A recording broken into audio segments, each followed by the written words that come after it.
What's on, ladies and gentlemen? My name's Ross, I like games, and today it's time to talk about the Absorbing Man. You see, we've been running through the Rise of the Red Skull.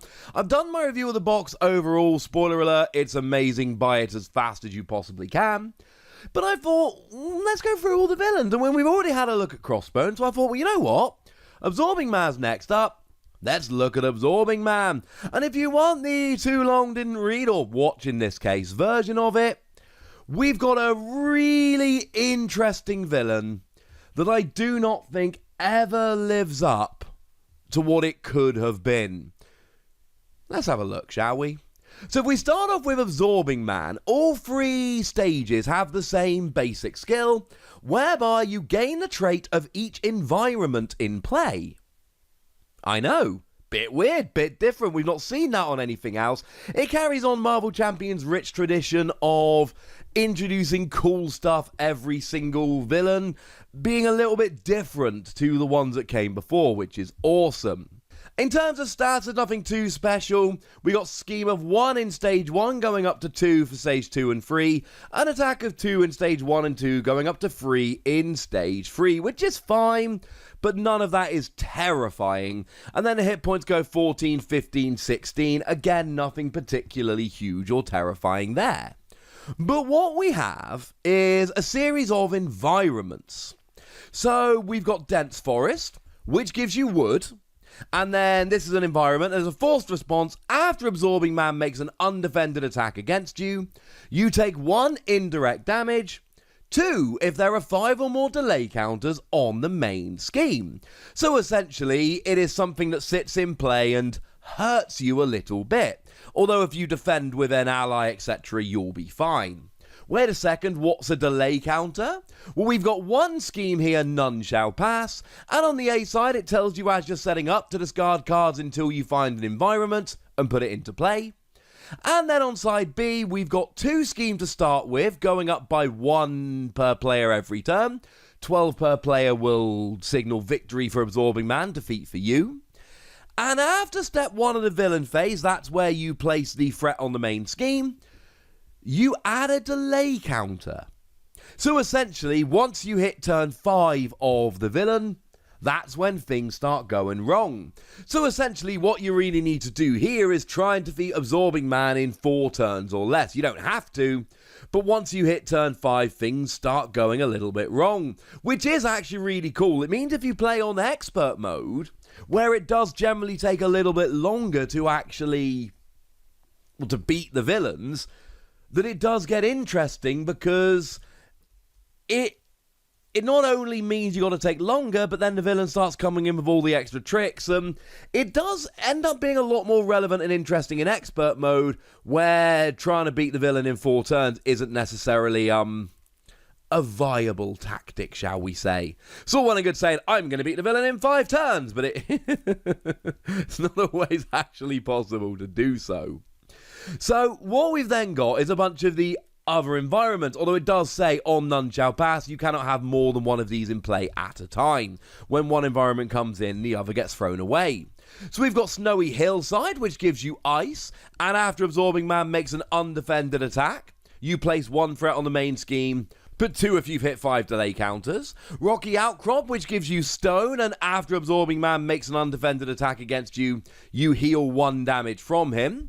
2 if there's 5 or more delay counters, and then Abandoned Facility, which gives metal, which, after Absorbing Man makes an undefended attack, see the pattern, you discard 1 resource icon from your hand, 2 if there are 5 or more delay counters. So of course, it is interesting to note that you can get rid of a double resource card to sate this. Also interesting to note, if these come out as boost cards when the villain is attacking or scheming, they will just be put into play. No extra boost icons there, but they will come into play. And they've all got Surge, so if they come out as an encounter card, they go into play, but then another card will be issued as well. I know, mean, right? So that's kind of the hook, and the thing is, these are all mean, but there's only ever 1 of them in play at a time. Now, it can get really bad, and that is because there are 3 copies of Omnimorph Duplication in the encounter deck. And this is a treachery card, and when it comes out, if Absorbing Man has the ice trait, you exhaust your identity. Metal trait, you give Absorbing Man a tough status card and heal one from him. Stone trait, you give a face down boost card to be used during the next activation. And wood trait, you discard a random card from your hand. So Omnimorph Destruction comes along and makes you pay for having the environments in play. And these are harsher than your regular encounter cards, but not necessarily hugely so. When it really comes into play is when the side scheme's super absorbing power is in play. Now this is a fairly weak side scheme. It starts off with 3 threat per player, but it gives Absorbing Man the traits of ice, metal, stone, and wood. And if it comes out as a boost card, it is revealed. And this is super interesting. Because what happens here is that if this is in play and then Omnimorph Duplication comes out, you get exhausted and he gets a tough status and heals damage and you get a face down boost card and you discard a random card from your hand. This is a scenario in which Absorbing Man becomes harsh. But it's a 3 threat scheme. Now, there will be those very occasional games where 2 encounter cards are dealt, and the first one is super absorbing power, and the second one is Omnimorph Duplication, but the vast majority of the time you'll see this go into play and you'll be all like, oh, better get rid of it. Because, of course, this could end up being kinda harsh. So just get rid of it. And there are some other cards here that can be really mean as well. Swinging Stone is a treachery card, whereby Absorbing Man schemes, or attacks, depending on what mode you're in. And if he's got the stone trait, he gets +1 scheme or attack. We've got Steel Kick, which, if you're in Alter Ego mode, you place 2 threat on the main scheme, but an extra if he's got the metal trait. And if you're in hero mode, you take 3 damage, 4 if he's got the metal trait. And there's Piercing Thorns here, whereby you discard a card at random from your hand, and then if he's got the wood trait, a card you control, upgrade support, etc. And then Icy Grip, when revealed, you are stunned, but you take 2 damage if he's got the ice trait. So of course, if super absorbing power is in play, any of these cards will activate, and there are 2 of each, so there's 8 total in the deck, plus Omnimorph Duplication, so that basically gives 11 cards in the encounter deck, which are made harsher if super absorbing power is in play. But there's only 1 copy of super absorbing power. When it comes out, take it down. And then don't get me wrong, Icy Grip stunning you is annoying, but that's all it does. Piercing Thorns making you discard a card from your hand is annoying, but that's all it does. There aren't that many encounter cards that could come out, and they're not that bad. Most of them are kind of annoying. These, if he doesn't have the relevant trait, aren't that bad.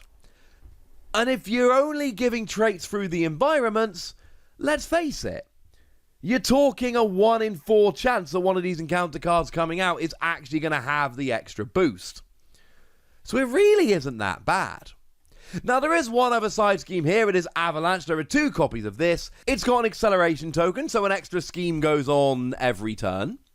And when it's revealed, each player must choose to either spend an energy resource or take 2 indirect damage, 3 if there are 5 or more delay counters on the main scheme. So again, we've got the delay counters coming in, making it kind of harsh. And then elsewhere, there really isn't actually very much at all. We've got a couple copies of Stall Tactics, where you place 1 threat on the main scheme for every 2 delay counters on the main scheme, and it surges if there's no threat going down. Also worth pointing out that as a boost icon, if there are 5 or more delay counters, you take 1 indirect damage automatically, which is kind of mean. So again, it's just another reason to try and be as fast as you can. And then obviously there's got to be a ball and chain attachment. It'd be weird if there wasn't. It gives +1 scheme, and you can spend a physical resource to shuffle it into the encounter deck. So you don't get to discard it, you get to shuffle it into the deck, and obviously the lower the deck is, the more likely it is that this is going to come out quite soon. There is a scenario with Absorbing Man where he's got ball and chain, and super absorbing power is out, and then Omnimorph Duplication hits the table, and then you're being scheme or attack for free, assuming stage 2. And at that point, Absorbing Man can be harsh.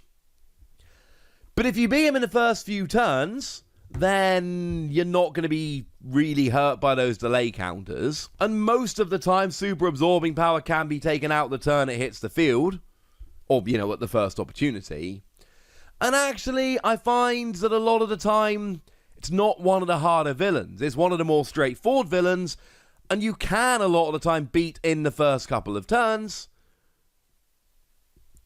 And I don't know if it ever quite matches up. I have heard a lot of people in the community say that this is the weakest of the encounters in the campaign in Rise of the Red Skull, and I think I'm inclined to agree. That doesn't mean it's not fun to play, and it doesn't mean that it's a bad encounter, not by any stretch.